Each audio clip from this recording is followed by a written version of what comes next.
Et on se retrouve sur un BTC qui est en train de pumper. Au moment où je parle, on est à 14 477 $ déjà, très propre et donné, qu'on a ouvert des trades ensemble, ou en tout cas, j'ai essayé de donner l'opportunité à tous de rentrer dans ce trade-là.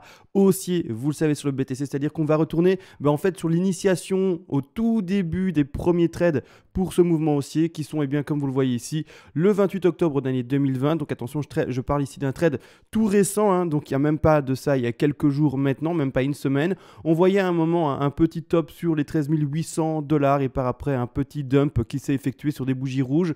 Ce dump a été le plus bas actuellement connu et par après, on n'a fait que péter à la hausse.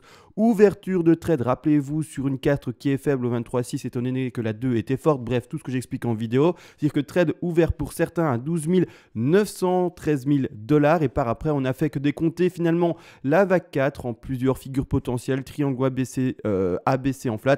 Et depuis, on a enfin, vous allez le voir, fini la 4 et on est en train de péter vers la 5. On rappelle, la 5 a différents objectifs et n'est pas terminée là où on le voit en vidéo. D'accord, on va vraiment mettre différents objectifs. Je ne sais pas si je l'ai mis dans cette vidéo aussi, si j'ai exprimé le trade. Je regarde rapidement. Grossièrement, j'ai exprimé qu'on allait faire un truc, une consolidation et puis péter à la hausse. Mais je regarde si on a mis les TP. Ah super, on a mis les TP ensemble. Et on avait déjà des coups depuis en fait le plus bas des 12 900. Mis les TP, take profit partiel pour les traders. Ne vous méprenez pas si vous êtes un investisseur et vous ne comprenez pas ce que j'explique. C'est bête mais je ne vous parle pas à vous.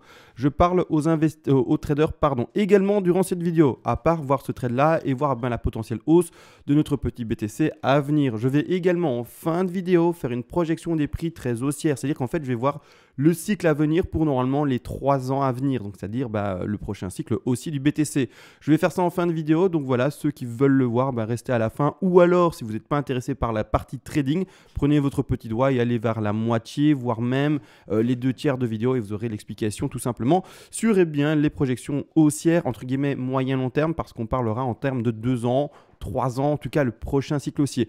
Malgré tout, avant, vous le savez, on fait toujours une petite intro et également ça sera suivi des remerciements. Et c'est parti, on se retrouve sur le BTC. Comme dit, on va l'analyser ensemble, mais juste avant, je dois refaire les remerciements. Vous le savez très bien, quelqu'un qui est aidé dans son travail, c'est-à-dire également dans son partage de temps surtout, parce que j'enregistre, ça me demande du temps. Par après, tout simplement, vous le savez, je vais faire le montage, la création de l'upload. Excusez-moi, il y a un peu de bruit en arrière-fond. C'est mon chien, comme ça vous savez également, j'ai un chien et il joue avec son petit jouet. Il est rentré dans le bureau, j'ai pas fait gaffe. Du coup, s'il fait trop de bruit, je le sortirai du bureau. Comme ça, vous êtes au courant de tout. N'empêche, merci aux personnes qui font des donations. Parce que comme dit, en fait, ça me demande du temps journalier. Et également, tout simplement, j'essaye d'être pédagogique et vous faire passer quelque chose et vous apprendre quelque chose. Les personnes qui sont reconnaissantes envers ça, vous le savez, font une petite donation. Merci à vous. Et c'est-à-dire également, ces donations, comment ça fonctionne? Ça fonctionne par palier. Selon, en fait, le palier de donation. Et déjà, vers les premiers paliers de donation, je vous envoie en contrepartie toutes les règles d'Elliott en français.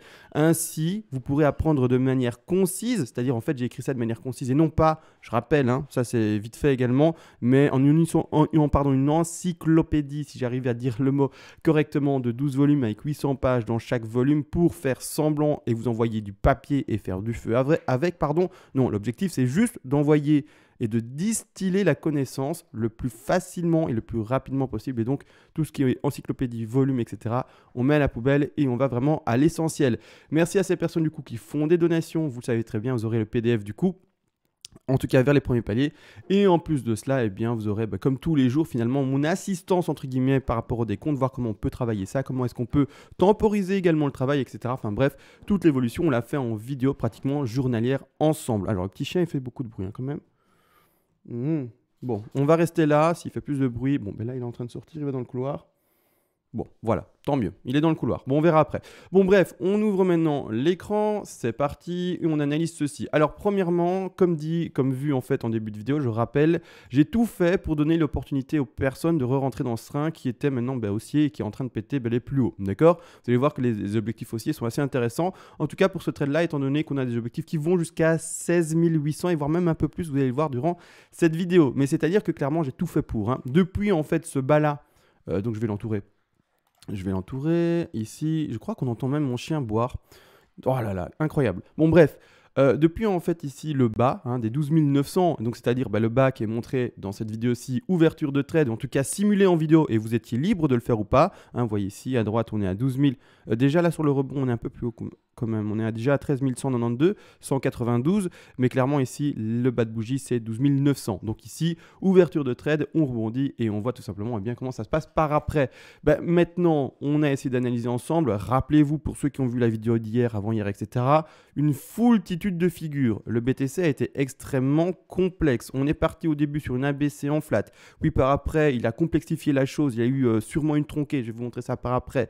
Et il est reparti en 3 vagues à nouveau. Et on est parti potentiellement dans un triangle en plus de ça en running, voire même un triangle en running de barrière, un truc compliqué. Alors oui, je sais que là je vais beaucoup et bien dans l'explication et tout ça, mais tout est mis dans le PDF. Bien entendu, les triangles en running et tout ça, que j'aille assez rapidement dessus, c'est ici, d'accord? Running, expansion, barrière, contraction, bref, il y a plusieurs triangles, et là clairement on a fait des choses très compliquées. Ce qui m'a gêné, comme ça on est vraiment dans le process et dans le développement ensemble, ce qui m'a gêné hier durant ma vidéo, c'est que durant mon analyse, j'étais sur Bitfinex, c'est pas un problème, hein, Bitfinex, voilà, pour faire une analyse n'est pas mauvaise. Malgré tout, j'avais vu un plus haut qui s'est installé ici, vous le voyez très bien, en date du 3 novembre sur Bitfinex. Alors c'est très léger, d'accord, le plus haut, mais en tout cas, ce qu'on m'a précisé dans les commentaires, et c'est bel et bien vrai, en fait, ce plus haut n'a pas été fait partout. Donc par exemple, sur Coinbase, il n'a pas été fait. Sur Bitstamp, on va regarder s'il a été fait ou pas, il n'a pas été fait également. Ce qui du coup a, entre guillemets, biaisé le travail, et c'est-à-dire que moi j'ai vu une invalidation de triangle, alors que dans les commentaires, on me disait, mais non, mais regarde, le triangle il peut encore tenir, regarde ce qui se passe là maintenant, etc. etc. On n'a pas pété le sommet, en tout cas, du triangle qui était indiqué, donc ici, c'est encore bon pour nous.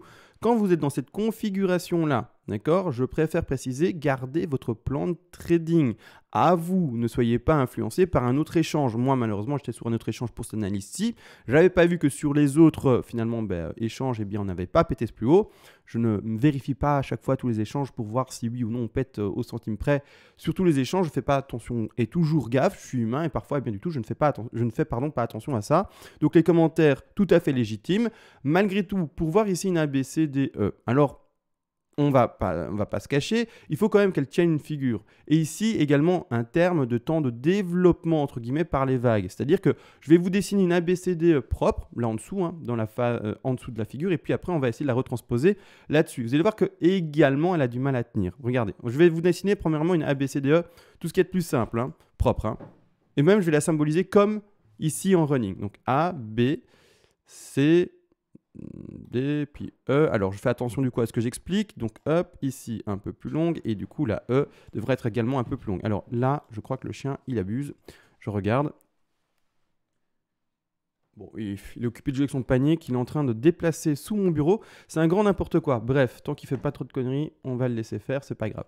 Mais ici, clairement, en fait, qu'est-ce que j'exprime avec ce triangle ici qui est là, plus ou moins bien dessiné? C'est en fait le temps de développement de chaque vague. Regardez, j'ai fait exprès que ça soit plutôt visible. Je vais même exagérer les choses. Il est occupé de jouer avec... Incroyable. Bon, désolé. Prochaine fois, je ne le laisserai plus rentrer dans mon bureau. Ça, c'est clair. Mais bref, ici, clairement, en fait, le temps de développement de chaque vague. Ce que j'exprime ici, c'est ceci. Regardez bien. La A, vous voyez ici, elle est plutôt courte. Par après, en fait, qu'est-ce qu'on peut observer? On fait une B qui part, pour l'exemple ici, mais j'ai fait exprès de faire exactement en fait, ce qui est en train de se passer en haut, nous fait une B un peu plus longue. Donc, il faut que la E soit plus longue que la B. Que la C, pardon, d'accord? Que cette portion-ci, d'accord? Donc ici, clairement, eh bien, la E doit être plus longue par rapport finalement au référentiel ici de temps en ligne blanche que j'ai installé. Ici, qu'est-ce qu'on fait à l'écran? Donc, je vais replacer ça. Hein. Regardez, hop, je le place. Hop, j'essaye de bien le placer. On fait notre bas de A. On fait le rebond. Waouh, parfait. Le rebond de B. On va chercher un bas de C. On va chercher un sommet de D. Et puis, en fait, ça... Vu l'explosion ici, on devrait terminer notre E ici, d'accord? Le souci, c'est que regardez bien, on a une courte A, une C ici qui est un peu plus longue, et puis par après, on fait une E. Ok, ça va toujours. Et puis après, on fait une E qui est extrêmement courte. Donc ça, ce n'est plus non plus, malheureusement, un triangle. Alors là, du coup, ça invalide sur Bitfinex par rapport au plus haut. Sur les autres échanges, non. Mais par contre, sur les autres échanges, ça invalide par rapport... Et également, du coup, sur Bitfinex aussi, de toute façon. Mais ici, par exemple, on est sur Bitstamp par rapport au développement de la E. Donc, ce n'est plus ça non plus. D'accord? Beaucoup de techniques. Je suis désolé pour ceux qui veulent voir et entendre des prix haussiers directement. Mais il fallait que je mette le point là-dessus parce que, voilà, de manière journalière, je fais des vidéos là-dessus. Et il faut que la pédagogie suive. Et s'il n'y a pas de pédagogie et qu'on élude ce qu'on a vu dans les autres vidéos et qu'il n'y a pas d'explication supplémentaire, ça ne sert à rien. Où est la leçon et où est l'apprentissage? Il n'y en a pas. Donc ici, clairement, je vais rester pour ma part sur une ABC qui, attention, je vais terminer en date du comme ça on voit tout précisément, 3 novembre 2020 vers 5 heures du matin. C'est-à-dire que clairement, je vais d'abord faire une petite pause et mettre le chien dans le couloir. Voilà, on reprend ensemble. Désolé pour les petits dérangements, ça m'apprendra pour les prochaines fois. Je sais que je ne devrais plus laisser ma porte ouverte sans faire exprès. C'est-à-dire que bon, le triangle pour moi, dans les deux considérations que l'on a vues, ne sont plus bonnes. Je reprends mon souffle clairement. Voilà, bon bref. Je pars ici clairement mais sur une ABC que je vais terminer finalement en tronqué. D'accord, parce que je n'arrive pas à terminer ceci en 5 vagues, hormis le fait de terminer en tronqué. C'est-à-dire que je la mets en plus épaisse, ici, comme suit. Et également, je vais mettre un degré un peu plus grand, comme ça on peut le lire de manière plus raisonnable, en tout cas ici. Donc A, B, puis C, tronqué, qui termine ici, comme vous voyez ici, le 3 novembre. On fait bel et bien sur le cours des plus bas, ce qui nous indique la fin, ou en tout cas les plus bas par rapport à la 4. Donc la 4 ne se termine pas non plus à 12 900 $, mais ça termine bel et bien plus tard. Maintenant, étant donné que je suis dans une B vers une C, donc finalement dans la vague C, il me faut bien pouvoir trouver 5 vagues. Et je ne trouve 5 vagues uniquement que si je prends cette tronquée en considération. Par après, ce qui est intéressant, je pense qu'en horaire c'est lisible, on commence enfin réellement à des comptes en 5 vagues qui est beaucoup plus propre. Et là, visuellement, ça se voit. Ça se voit, pourquoi ? Parce que je vais prendre tout simplement mes petites lignes et vous allez le voir, vous comptez 5 vagues bel et bien dans la première hausse. Ça se voit visuellement, 1, 2, 3, 4, 5. Rien de complexe, d'accord ? Là, vraiment, visuellement, on y est. Et là, il n'y a pas de problème. Est-ce que mon aimant est mis ? Il n'est pas mis. Hop, ici, voilà. On met ici la 2, on dessine la 3. On va chercher un bas de 4 et puis une dernière sommet de 5. Là-dessus, rien de compliqué comme on le voit. Tout simplement, on fait cette construction-ci. On fait un retracement de 2 par après. Là-dessus également, on fait un retracement de 2 assez puissant, il me semble. C'est-à-dire qu'on va chercher en dessous, donc c'est-à-dire plus fortement au-delà même. C'est-à-dire qu'on est en dessous en termes de hauteur quand on regarde l'écran, mais on est au-dessus des 61,8. Donc on n'est pas à 50 et moins. On est au-dessus, on est à plus de 61,8 de retracement du mouvement qui était aussi précédent. Donc on est ici à 61,8 plus, donc on est dans une 2 qui est forte. Et qu'est-ce que j'exprime là maintenant ? Vous allez le voir, et c'est pas très compliqué. Je vais mettre ça maintenant en jaune, ceci, je vais mettre en épais, boum, et maintenant en fait ceci n'est que la sous-vague de ceci, une grande 1, un retracement de 2 qui est plutôt fort, on va chercher une 3, une 4 et une 5. Et là maintenant on va travailler ceci pour aller rechercher les take profits partiels qui ont été installés ensemble durant la vidéo précédente du 28 octobre et depuis finalement toutes les vidéos où on travaille ces TP là. Et on est d'ailleurs tout proche enfin des premiers TP qui sont installés, c'est-à-dire qu'on va approcher tout doucement des 12 400, 12 600 $, en tout cas la zone des premiers TP, vous le savez. D'ailleurs ces TP là vont être légèrement déplacés à la hausse, c'est-à-dire qu'on va devoir retarder normalement ces TP là parce que vous voyez bien que la 4 ne se termine pas en fait là, mais se termine légèrement plus haut et se termine pour ma part à 13 311 $. D'accord ? Donc je vais replacer mon Fibonacci d'extension à ce niveau-là. Je vais faire l'extension et regarder finalement les take profits partiels où ils seront théoriquement propres parfaitement à prendre. Maintenant, clairement, du coup, c'est que tout simplement, je suis dans ce développement-ci. J'attends le développement de 3, de 4 et de 5. D'accord ? J'aurais agrandi l'écran parce que j'ai oublié de le faire. Donc ici, la jaune, c'est ça qui va déterminer, le sommet de 5. Ça, d'accord ? Donc ici, boum, boum, boum. Et ça termine ceci, d'accord ? Ce développement-là, c'est le sous-décompte de ça, d'accord ? Donc ici, je vais mettre un peu de côté, comme ça on le voit un peu moins. Et on va parler surtout des vagues jaunes. C'est-à-dire que là, actuellement, ça pomme déjà pas mal, d'accord ? Ça devrait garder cette tendance-là. De toute manière, n'oubliez pas, stratégie de trading, j'explique tous les jours en vidéo. Take profit partiel de sécurité, puis après les TP majeurs, déplacement du stop loss à son point d'entrée, voire même légèrement dans le vert pour couvrir l'exposition par rapport à son stop loss.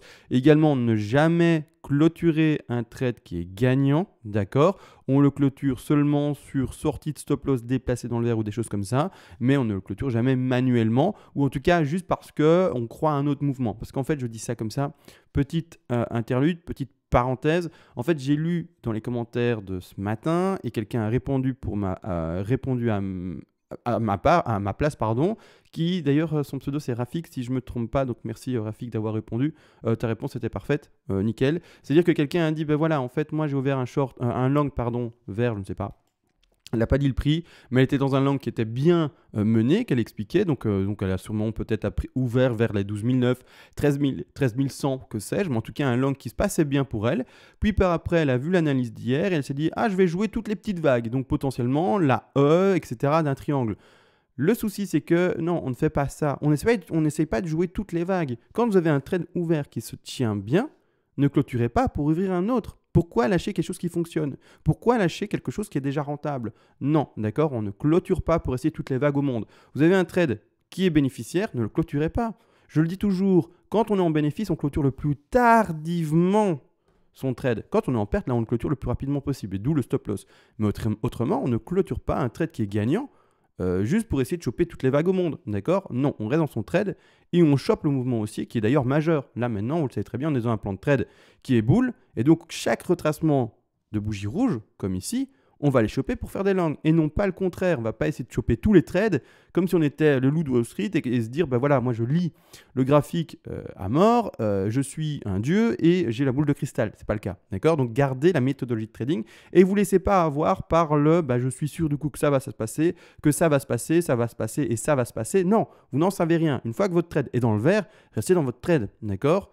Et c'est pas plus con que ça, et c'est pas plus simple que ça, d'accord? Donc attention à vous encore une fois par rapport à cela. La méthodologie de trading, c'est ça la clé pour réussir, hein. C'est pas le fait de croire de pouvoir lire l'avenir et d'être extrêmement bon. Non, c'est la méthodologie et le risk management, c'est pas autre chose, d'accord? Attention à vous.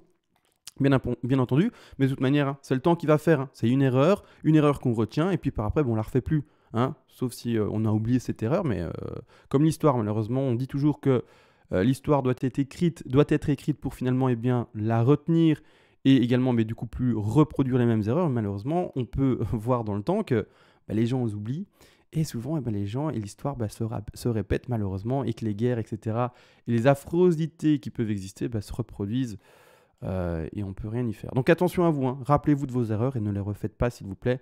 Et ne faites pas comme l'histoire mondiale que l'on connaît, historique, qui répète et répète et répète tout le temps les mêmes erreurs. Bref, on est enfin dans ce développement de 3. Le développement de 3 ici en jaune doit normalement statistiquement arriver au moins au 161,8% de Fibonacci, c'est-à-dire ici aux 14 769 $ sur les prix, attention, de Bitfinex. Malgré tout, on peut être beaucoup plus pumpy, c'est-à-dire qu'on peut voir vraiment des hausses beaucoup plus fortes, c'est-à-dire que la 3 peut aller chercher les 261,8 et également les 423,6. Malgré tout, on ne va pas le faire ensemble maintenant en vidéo, ça voudrait dire qu'on va d'office voir les scénarios extrêmes, que certains vont encore mal interpréter les choses et du coup, je vais déplacer tous mes TP à 18 000, 19 000.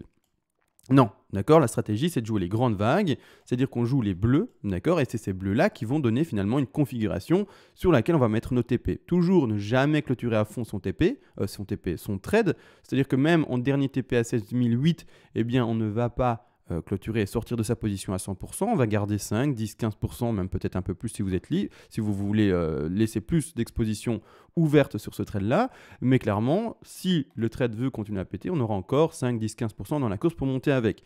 Il descend, invalidation, on monte notre stop loss au niveau où pour nous, si on casse le niveau de support, on est sorti de trade et à ce moment-là, on sort de trade et on accepte finalement que le trade soit clôturé, fait non pas manuellement, vous l'avez compris, mais de manière mécanique, si on peut utiliser ça comme ça, par rapport aux outils que nous proposent nos échanges. Donc ici, clairement, je ne vais pas non plus faire les sous-décomptes qui vont jusqu'au 423,6. On va rester pour le moment sur du simple, d'accord? Si demain, on voit que ça continue à péter et qu'il n'y a pas de correction de 4, on montera la 3 et on ira chercher les 261,8, voire même les 423,6. Mais là, comme dit, je vais faire les grandes vagues et je ne vais pas m'amuser à tout analyser non plus, même en quart d'heure, parce que là, mine de rien, je suis quand même déjà en horaire, hein. Donc si je veux être encore plus précis dans le travail, il faudra que je passe en quart d'heure ou des choses comme ça.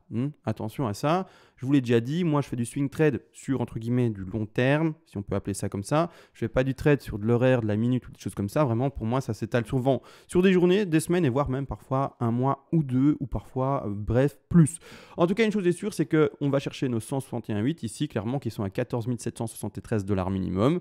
Par après, étant donné qu'on a fait une forte 2, une faible 4, hein, ici donc ce que je montre à l'écran, c'est le scénario le plus faible, d'accord, mais ça va du coup nous donner une belle idée des prix que l'on peut atteindre. 23,6 retours, c'est-à-dire qu'ici, du coup, pour ceux qui n'ont toujours pas pris le trade, si la 4 se traduit, on va essayer de choper de nouveau un trade haussier vers le bas de la 4, pour ceux qui ne sont toujours pas dans le train, bien entendu. Il y a des gens qui me regardent avant, il y a des gens qui vont apprendre et qui vont me regarder plus tard, donc des nouveaux sur la chaîne. C'est-à-dire qu'ici, on reprend le train, si potentiellement, enfin, c'est bel et bien cette 4-là qui se dessine, etc., aux 14 471 $. Et pour terminer, on fait l'extension de 5, d'accord, et on va regarder les objectifs de ceux-ci. Hop, hop, bas de 4. Pour le moment, c'est un scénario, hein. On va regarder quand ça se passe. Si ça pète plus haut, la 3 ça sera transposée plus haut et la 4 également, hein. Donc attention à ça encore et toujours, hein. Objectif de 5, 100% de Fibonacci. Objectif de 5, donc c'est-à-dire ici, on peut aller à 15 230 $. Objectif également ici des 161,8 de Fibonacci qui sont les 15 713. Et pour terminer, on a ici les 261,8% de Fibonacci qui sont plus précisément les 16 475 $. Une chose à savoir également, c'est qu'en fait, vous voyez ici la 5 qui est indiquée en bleu, d'accord? Donc qui va être sous-décomptée finalement par ce qui est en jaune. Ce qui est intéressant de comprendre, c'est que cette 5-ci, en plus de ça, elle-même est le sous-décompte d'une vague encore plus grande, encore plus grande qui est cette vague jaune. La vague jaune, je vais la mettre en évidence maintenant. Hop, et je vais faire exprès de mettre en retrait, en plus léger, les sous-vagues. Hop, ici, je mets ça en plus léger. Je vais même la mettre en orange, c'est là, comme ça elle est encore moins visible. Et je la mets vraiment en retrait. C'est-à-dire qu'en fait, quand je passe en 4 heures, ce sera plus simple. On est dans un décompte qui est comme suit. 1, 2, 3, 4, 5, qui montent vers les 19 000 et plus. D'accord? C'est-à-dire que là, la hausse et le sous-décompte en bleu doit atteindre normalement au moins l'objectif minimum de la 3. L'objectif minimum statistique a été dit, ce sont les 161,8% de Fibonacci. Statistiquement, on peut terminer en dessous, donc être moins fort, mais ça représente plus que, je crois que c'est une histoire de 13%. Je ne vais pas faire le calcul, je sais que c'est dans le PDF, mais c'est quelque chose d'assez faible. Objectif de 3. Donc ici, on a 45%, 61,8. 30, on est à 75. Plus 8, on est à 83. Donc, ouais, une histoire de 17%, quelque chose comme ça, de finir en dessous des 161,8. Donc, clairement, on a peu de statistiques de terminer sur une faible 3. Donc, c'est-à-dire que nos objectifs de 3 ici, si on les installe ensemble, sont les suivants. D'accord? Les 161,8 minimum. Donc, je le place. Mon sommet ici. Mon bas de 2. Et donc, en fait, on doit atteindre normalement pour cette hausse minimum, vous entendez bien, les 15 817 $. D'accord? Donc ici, tous les TP qui sont normalement en dessous des 15 000 seraient des TP majeurs, mais attention avec une exposition faible. C'est-à-dire que la zone de revente majeure, en tout cas les plus gros TP à prendre, seront au-delà ou voire même à partir de 15 790 $. Maintenant, encore une fois, vous faites le trade que vous voulez, vous le jouez comme vous voulez et vous choisissez eh bien, quelle quantité vous allez vendre dans quel palier. Malgré tout, vous entendez bien, normalement, on doit au moins atteindre vis-à-vis des grandes vagues jaunes les 15 790 $. Maintenant, également, qu'on soit un peu plus précis par rapport à ces TP-là. Clairement. Le TP ici et les TP qui ont été installés en rouge, et ça c'est les TP qui sont représentés par rapport aux vagues bleues. Là maintenant clairement on va quand même les jouer, c'est-à-dire qu'on va légèrement les replacer. J'essaie de trouver en fait un bon placement pour que l'on puisse tout voir. Voilà, et ça je vais mettre en retrait maintenant. Hop, ici. C'est-à-dire que les bleus ici, en fait, c'est ce trade-là qu'on va surtout jouer. Parce que je rappelle, on ne sait pas lire l'avenir, etc. Et on ne va pas non plus donner des objectifs trop haussiers et compter uniquement sur la 3 en jaune, étant donné que comme on ne lit pas l'avenir, peut-être qu'on s'est trompé quelque part. Et donc, on va quand même prendre des TP plus que à des objectifs qui se représentent dans les cieux et finalement trop haut. Donc, clairement, on va mettre des TP déjà bientôt à 14 000. On va mettre un TP à 15 000 et quelques et un TP à quelques à 16 000, pardon, 17 000. Donc, je prends mon Fibo d'extension, comme toujours, je vais essayer de remettre l'aimant, ça me gêne tout ça, hop, je vais à la racine, sommet de 1, et maintenant je vais bien placer par rapport au bas de la 4 que, en tout cas, moi je spécule, d'accord? En tout cas que j'analyse là, d'accord? Maintenant, du coup, les objectifs en fait, et c'est-à-dire que vous allez devoir bien réadapter ça si vous êtes dans ce plan-là, et déjà maintenant, prendre un TP majeur, d'accord? Après, comme dit, les TP majeurs plus forts sont au-dessus des 161,8, donc au-dessus des 15 816. Donc, c'est normalement pas le plus gros TP que vous allez prendre. Mais c'est un TP plus important, surtout qu'également, par exemple, le TP de Sécu. TP de Sécu aura été pris pour tous, en tout cas, je l'espère. Je rappelle, le TP de Sécu, c'est un TP en fait qui est pris plus tôt que les TP majeurs.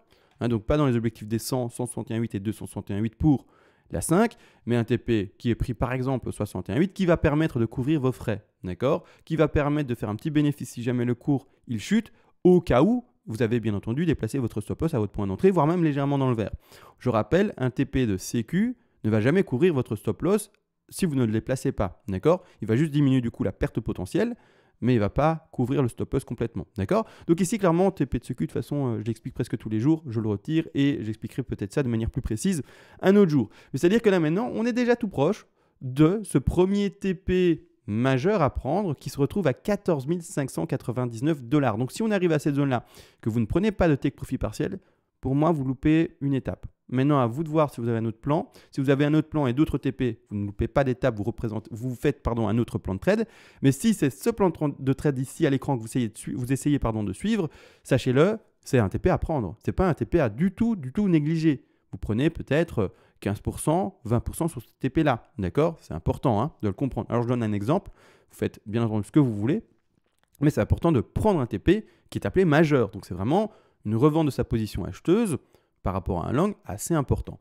Par après, on va chercher ici les 161,8 qui sont maintenant placés à 15 403 $. De nouveau, un TP majeur à prendre. Et pour terminer, on va carrément chercher ici, comme on le voit, les alentours des 16 700 $. Et là, ça sera un gros TP à prendre également. Vous pouvez ajouter un TP supplémentaire, on ne s'arrête jamais à 3, vous pouvez en mettre 4 ou 5, un DTP bien entendu. Un TP supplémentaire aux 15 800 $, 15 790 $. L'intervalle ici, bien entendu, pour symboliser ce sommet de 3 avec un TP. Et également, on va dire du coup, là, je vais prendre un TP étant donné que c'est un top de 3 parfait. On ferait peut-être ici un sous-décompte avec une 3 en orange qui s'arrêterait avec une petite extension. La 5 également. Et du coup, on s'arrête au sommet de 3 parfait. D'accord? Donc, voilà, vous pouvez prendre 4 TP. Donc, je rappelle les 4 TP propres à prendre. Ce sont ici clairement les 14 600. Ici également, mais du coup, tout bientôt du coup.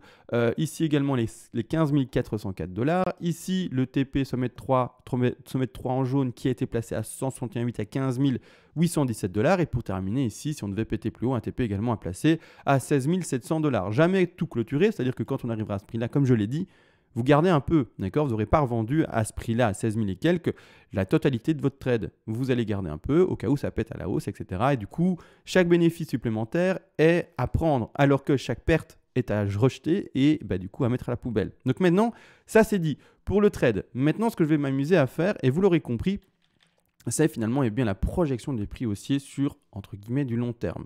C'est-à-dire que je vais aller sur un graphique qui est vide, donc ici. Donc ça c'est le graphique que souvent j'utilise pour faire mes miniatures. Vous reconnaissez les deux lignes blanches par rapport à la miniature de hier. Je le retire, il n'y a plus aucun sens maintenant de le faire. De toute façon, on est passé à autre chose. Hop, je vais passer en weekly et je vais vous montrer de toute façon maintenant la projection.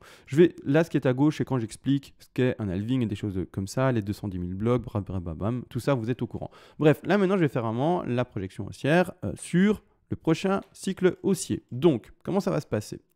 Comme toujours, je vais faire d'abord, non même pas, dans cette vidéo-ci d'ailleurs, je précise, voilà, comme ça on est clair entre nous, je vais faire exprès de trouver toutes les extensions les plus fortes, théoriques, pour pouvoir monter le plus fortement possible avec le BTC et voir quel prix maximum théorique il peut reconnaître. D'accord? C'est vraiment ce que je vais essayer de faire durant cette vidéo. Je vais d'abord commencer par mettre les macros, en tout cas les vagues les plus grandes, et puis par après, je vais passer par installer les vagues les plus petites pour construire cela, bien entendu, avec vous. C'est-à-dire que mon sommet de 1, mon bas de 2 qui a été fait finalement en décembre de l'année 2018 vers les 3 000 $, 3, 4 et 5. D'accord? Donc je vais y mettre un degré très important pour montrer vraiment finalement que c'est le plus grand des degrés. D'accord? Donc ici en bleu, c'est le plus grand des degrés. Là, je viens de placer ça de manière aléatoire. D'accord? C'est pour symboliser et on va le travailler après. D'accord? Symboliser que ça continue à monter par après et on va le travailler comme dit par après. Ce décompte-là, 2, 3, 4 et 5. D'accord? Lui-même est sous-décompté par un décompte qu'on est en train de vivre maintenant actuellement. Ce sous-décompte est le suivant. Alors, du coup, c'est en bleu, je vais le mettre en une autre couleur. Je vais le mettre en jaune. Allez, hop, jaune, c'est pas trop moche. Hop, je le place ici. On a fait un sommet de 1, j'ai changé le degré après. On a fait actuellement un bas de 2. On va chercher un sommet de 3, 4 et 5. D'accord? Je change son degré, je mets un degré légèrement en dessous et la ligne, du coup, également un peu moins forte. Voilà, d'accord? Ce qui est intéressant de lire et de voir maintenant, c'est du coup, en fait, comme j'ai dit que j'allais faire exprès de mettre toutes les extensions au maximum théoriques pour pouvoir vraiment avoir un ordre d'idée du prix maximum théorique du BTC, on va les choper et on va les placer la 3, non pas à 161,8 qui est l'objectif minimum théorique d'une 3, mais on va aller carrément à 423,6. Vous le savez, je vais rappeler tous les Fibos tout de même, 161,8, 261,8 et 423,6, objectif maximum. De manière plus rare, on a des intermédiaires qui sont à 200 et 361,8 de Fibo, mais comme dit, nous on va à 423,6. On va directement au top, en tout cas au maximum. Donc ici, je place là, je place ceci, je vais en bas de ma 2. Et donc ici, le bas de 3 ici, on le place à 423,6. D'accord? Donc ici, cette 3-là, elle va être projetée plus loin. D'accord? Boum, boum, boum. Hein. Donc ici, clairement, on y va. D'accord? Cette 3-là à 423,6, on a fait une 2 extrêmement puissante à la baisse. D'accord? Donc qu'est-ce que je vais faire? Je vais faire une 4 vraiment faible. Vous le savez, hein? Quand on a une forte 2, on a une faible 4. Quand on a une faible 2, on a une forte 4. Et quand on a une 2 classique, standard, on a une 4 classique, standard. Ici, forte 2, faible 4. Faible 4, retracement à 23,6. Comme on l'a fait pour entrer dans ce trade actuellement d'ailleurs en time frame plus courte. Donc le trade depuis le 28 octobre. Donc ici, on retourne à 23,6, point d'achat à nouveau. Et de nouveau, on va repartir sur l'extension de la 5 ici. Extension de 5, c'est-à-dire qu'on va rechercher nouveau les 100, 161,8 et 261,8. Étant donné qu'on est dans une 3 qui elle-même était en extension, donc au-delà des 161,8, on place ici le bas de notre fameuse 4 et du coup on va chercher l'objectif des 261,8. D'ailleurs marrant, hein, c'est placé à chaque fois, je ne le fais pas exprès, mais c'est placé à chaque fois sur le Fibo qu'il faut. Bon, tant mieux du coup. Et c'est-à-dire que là, on peut déjà redécompter et voir juste par rapport à ce que l'on voit ici, un sous-décompte qui nous amènerait déjà à 68 000 $. D'accord? Alors pour être plus précis, 68 116 $. Maintenant, bon bref, c'est pas au dollar près, et surtout que sur tous les échanges, les prix varient. Donc ici, clairement, sommet de 3 à placer potentiellement ici. Alors ce qui m'intéresse du coup, c'est de voir finalement ce sommet de 3 en bleu. Si on fait des extensions comme indiqué ici, combien il nous amène? D'accord? Maintenant, on regarde les bleus. Donc, on va faire ceci. Là, je pars comme toujours à la racine. Le cycle est nouveau, c'est sûr. Il n'y a pas de ça, c'est une sous-4 ou quoi. Ça retrace tout le mouvement précédent pratiquement à 80-90%. Il n'y a pas de ça, c'est une 4. C'est une 1 vers une 2 et ce n'est pas une 4. Donc, attention à ça également. C'est-à-dire que je mets mon aimant pour avoir plus de facilité à poser ça sur les 19 000 ici. Voilà. Je vais sur le bas ici aux 3000, 3100, 3000 $. Bref, c'est plus pour non plus des 100 petits dollars à jouer. Et par après, si vraiment on joue cela comme ça, on va aller chercher dans ce cas-ci, théoriquement, sur l'appui des sous-vagues, la zone des 361,8% Fibonacci pour la 3. D'accord? Donc ici, c'est-à-dire aux alentours des 68 000. Maintenant, j'ai fait exprès de faire toutes les extensions maximales sur les sous-vagues. Mais il peut y avoir des extensions encore plus fortes et sortir même de la théorie. C'est-à-dire qu'on irait même au-delà des prix qui ont été donnés. Ça existe et c'est même pas étonnant de pouvoir voir cela, étant donné que ce qu'on a déjà vu précédemment dans les bull runs précédents, c'est ceci. Donc ici, je montre quoi? C'est le bull run d'année 2016-2017 jusqu'à fin finalement d'année 2017, début d'année 2018. Et là-dedans, je peux vous le dire, il y a des extensions de malades. Ça n'en arrête pas et donc on pète tous les objectifs qui ont été donnés. Donc ici, clairement, quand on dézoome, on peut également se dire, du coup, on pourrait péter les sous-décomptes et partir plus haut. D'accord?